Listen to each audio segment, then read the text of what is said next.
Forcefully आने की कोशिश कर रहे हैं यहाँ पे। ऊपर नहीं, ऊपर नहीं, ऊपर नहीं, ऊपर नहीं।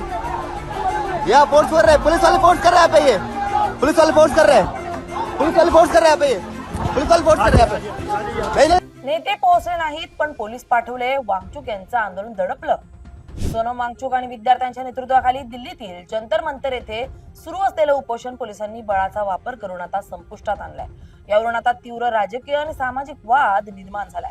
वैद्यकीय प्रवेश परीक्षा म्हणजेच नीट यूजी मधील कथित पेपर लीक आणि घोटाळ्याची नैतिक जबाबदारी स्वीकारून केंद्रीय शिक्षण मंत्री धर्मेंद्र प्रधान यांनी राजीनामा द्यावा या मुख्य मागणीसाठी सोनम वांगचुक आणि कॉक्रोच जनता पार्टी या युवा संघटनेचे शेकडो विद्यार्थी 28 जून 2026 पासून बेमुदत उपोषणावर बसले।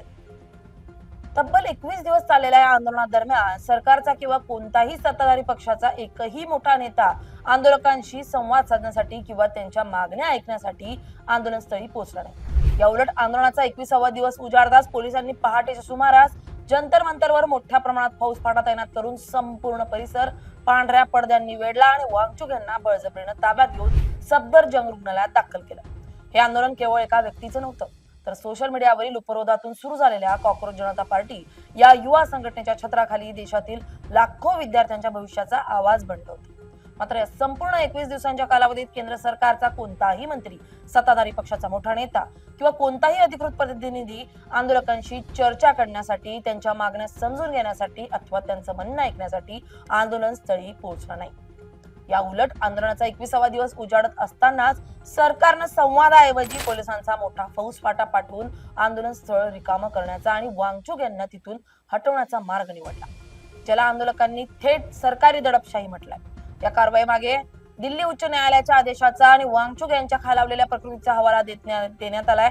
उपोषणादरम्यान वांगचुक यांचं वजन जवळपास 9 किलोंनी घटल्यामुळे त्यांच्या जीवाला धोका निर्माण झाला होता, ज्यावर एका जनहित याचिकेवरील सुनावणी दरम्यान न्यायालयाने प्रत्येक नागरिकाचा जीव मौल्यवान आहे असं सांगत वैद्यकीय देखरेख ठेवण्याचे निर्देश दिले होते।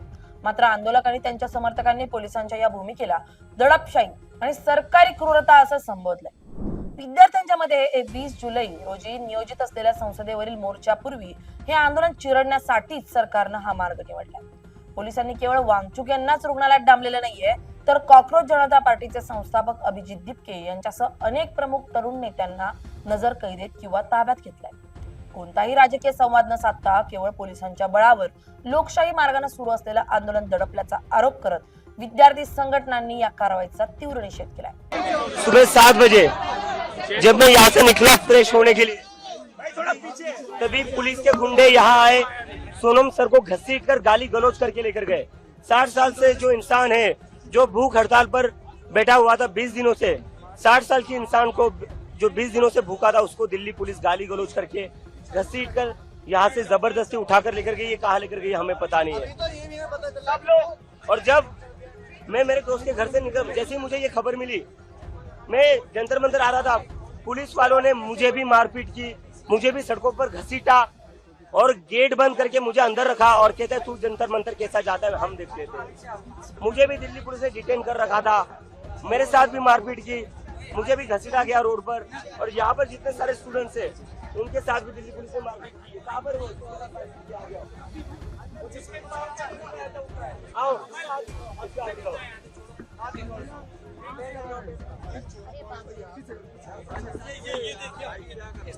ये मेरे फोन भी छीन के ले गए, लोगों के फोन भी छीन कर लेकर गए।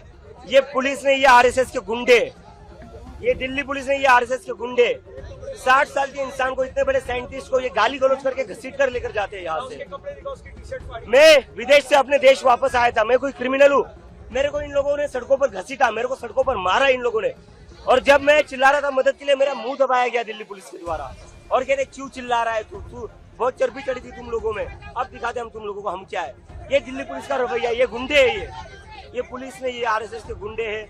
और ये सोनम सर को कहाँ लेकर गए हमें पता नहीं है, लेकिन आज जो भी हुआ है उससे एक चीज तो साफ हो गई, इस देश में डेमोक्रेसी नहीं है। नरेंद्र मोदी एक तानाशाह है, नरेंद्र मोदी एक तानाशाह है और दिल्ली पुलिस उसकी गुंडागर्दी को आगे बढ़ाती है। ये देश के लिए नहीं है पुलिस, ये पुलिस सिटीजन के लिए नहीं है। नरेंद्र मोदी की तानाशाही का जवाब इस देश की जनता को देना होगा। मैं अपील करता हूँ देश भर के लोगों से, जो ये वीडियो देख रहे हैं, सारे लोग सोनम सर के सपोर्ट में आज शांतिपूर्ण प्रोटेस्ट करे पूरे देश भर में, अपने अपने डिस्ट्रिक्ट्स में, अपने अपने एरिया में शांतिपूर्ण प्रोटेस्ट करे। अब हम ये तानाशाही और बर्दाश्त नहीं कर सकते। जो इंसान 20 दिनों से भूखा है, जिसके लिए पूरा देश दुआएं कर रहा था, दिल्ली पुलिस आज उसको गाली गलौज करके घसीट कर लेकर जाती है यहाँ से। ये इंसान है, ये जानवर है, ये लोग ये जानवर है।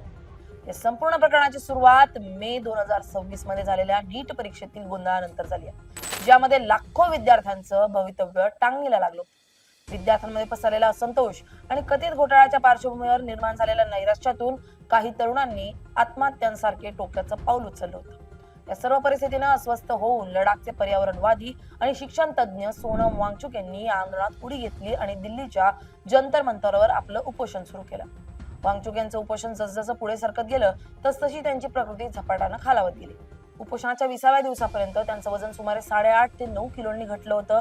त्यांची रक्तातली साखर आणि रक्तदाब अत्यंत खालावला होता आणि त्यांना कोणाच्या तरी मदतीशिवाय उभं राहणं किंवा चालणंही अशक्य झालं होतं. वांगचुक यांची प्रकृती अत्यंत चिंताजनक बनल्यामुळे दिल्ली उच्च न्यायालयात एक जनहित याचिका दाखल करण्यात आली होती, ज्यावर सुनावणी करताना न्यायालयानं स्पष्ट केलं होतं की कोणत्याही नागरिकाचा जीव अत्यंत मौल्यवान असतो. न्यायालयानं सरकार आणि दिल्ली पोलिसांना वांगचुक यांच्या आरोग्यावर 24 तास वैद्यकीय देखरेख ठेवण्याचे आणि तज्ञ डॉक्टरांच्या सल्ल्यानुसार योग्य ती पावलं उचलण्याचे कडक निर्देश दिले. प्रदर्शनकारियों के लिए क्या स्पॉट को खाली करने की बात की जा रही है?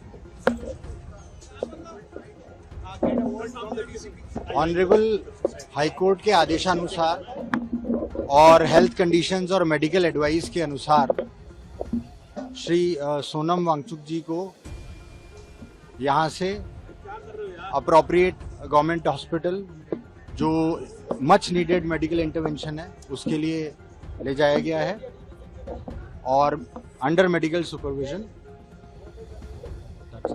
Thank you. यहाँ पर जो बाकी लोग हैं पोलिसांच्या या अमानुष कारवाई मागे केवळ वांगचुक यांच्या प्रकृतीची काळजी नव्हती, तर या आंदोलनाचा वाढता राजकीय आणि सामाजिक प्रभाव हे देखील एक मोठं कारण होतं, असा दावा आंदोलक करतात. उपोषणाच्या 20व्या दिवशी मध्यरात्री सोनम वांगचुक यांनी एक व्हिडिओ संदेश जारी केला होता, ज्यामध्ये त्यांनी म्हटलं होतं की माझं शरीर 20% घटलंय, स्नायू संपलेत, आता अवयवांवर परिणाम होईल, पण तरीही माझा मेंदू आणि माझा निर्धार पूर्णपणे शाबूत आहे. याच व्हिडिओमध्ये त्यांनी देशभरातील तरुणांना, पालकांना आणि नागरिकांना येत्या 20 जुलै 2026 रोजी दिल्लीत एकत्र येण्याचं आवाहन केलं होतं. 20 जुलै पासून संसदेचं पावसाळी अधिवेशन सुरू होत असल्यानं आंदोलकांनी जंतर मंतरवरून थेट संसदेवर एक प्रचंड आणि शांततापूर्ण मोर्चा काढण्याची घोषणा केली होती. या संसदेवरील मोर्चामुळे सरकारची कोंडी होऊ नये आणि संसदेच्या अधिवेशनादरम्यान विरोधकांना सरकारला घेण्यासाठी आणखी मोठं हत्यार मिळू नये म्हणूनच सरकारनं 20 जुलैच्या आधीच म्हणजेच 18 जुलैच्या पहाटे हे आंदोलन उखडून टाकण्याचा निर्णय घेतलाय, असं राजकीय विश्लेषकांचं म्हणणं आहे. एकंदरीत सर्व घडामोडींवरून स्पष्ट होत आहे की लोकशाहीत ज्या संवादाची आणि समोपचाराची अपेक्षा असते ती या आंदोलनादरम्यान कुठेही पाहायला मिळालेली नाही. सरकारनं आपल्या कोणत्याही राजकीय नेत्याला किंवा मंत्र्याला आंदोलकांशी चर्चा करण्यासाठी पाठवलं नाही, ज्यावरून सरकारचा आंदोलनाकडे पाहण्याचा दृष्टिकोन किती उदासीन होता हे सिद्ध होतं. जेव्हा आंदोलनानं व्यापक रूप धारण केलं आणि संसदेला वेढण्याची तयारी सुरू केली, तेव्हा सरकारनं कायदा आणि सुव्यवस्थेचं तसेच न्यायालयाच्या आदेशांची ढाल करून पोलिसांच्या माध्यमातून आंदोलनाचं मुख्य केंद्रच उद्ध्वस्त केलं.